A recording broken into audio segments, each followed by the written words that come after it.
The text came in at 2:17 a.m. I was half asleep, the glow of my phone pulling me out of a dream. Married my boss in Vegas. Don't wait up. That was it. No explanation. No apology. No shame. For a moment I thought it was some kind of sick joke. Emma had been my wife for 6 years. We'd built a home together, scraped through debt, planned vacations we never took, and shared secrets only spouses share. And now, with one careless line, she had burned it all to the ground. I sat up in bed, staring at the message until the letters blurred. My heart wasn't pounding like I expected. It was slowing, heavy, almost calm. Betrayal has a strange way of numbing you before it breaks you. The pieces started clicking into place.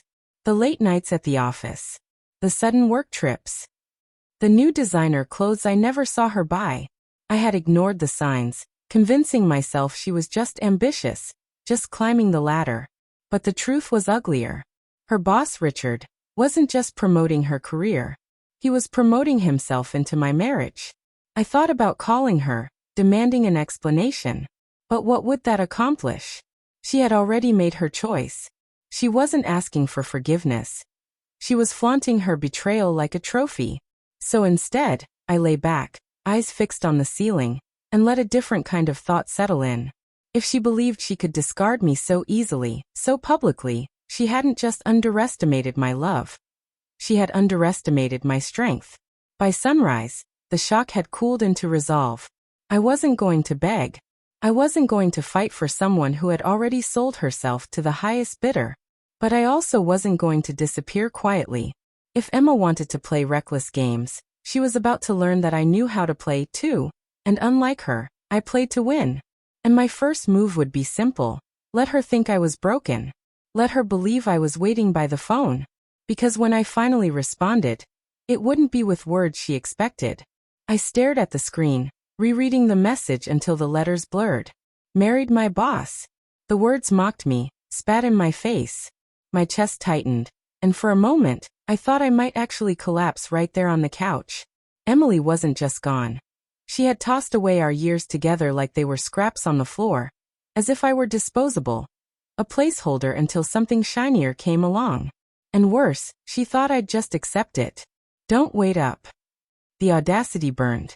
I sat in silence, the weight of betrayal crushing me, but then something shifted inside. A calm, sharp realization cut through the chaos. She wanted me broken, begging, humiliated. She expected me to drown in despair. But I wouldn't give her the satisfaction. If she wanted to gamble away our marriage in the neon chaos of Vegas, then she had no idea who she was playing with. I wasn't some pawn she could toss aside. I was the man who built her world, supported her dreams, and gave her a home. And I would be the man to take it all away. I opened my laptop, pulling up accounts she didn't know I had access to, bank statements, joint credit cards, the investments I had quietly managed in both our names. Emily had always been careless with money, assuming I'd fix everything. Tonight, that arrogance would cost her.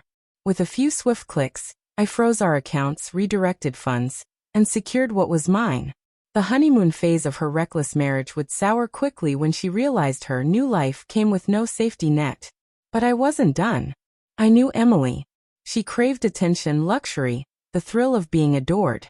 Vegas was her playground, but the high would fade, and when it did, she'd come crawling back, confused, desperate, furious.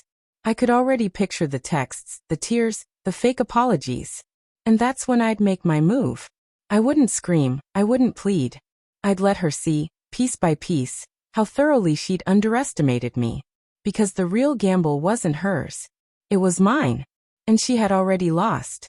The next morning, as sunlight poured through the blinds, I sat at the table sipping coffee, strangely calm. My phone buzzed, right on cue. Emily's name flashed across the screen. I didn't open the message immediately. I let it sit, buzzing like a desperate wasp. When I finally read it, her tone had shifted. Hey, I think I made a mistake. Can we talk? The bravado from Vegas was already cracking. I didn't reply. Not yet. I wanted the silence to echo louder than any words could. Hours passed before another message came, then another. Things are complicated. Please, I need you to understand. And finally, the confession she swore she'd never make. I need help. That was when I responded. Short, deliberate, a blade disguised as mercy. I don't wait for someone who throws me away. Good luck with your marriage. I could imagine her face in that Vegas hotel room. Panic setting in, realization dawning that the safety net she thought she had was gone. Her new husband wasn't built for stability, he was built for ego. And when the bright lights dimmed, she'd find herself stranded in the wreckage of her own choices.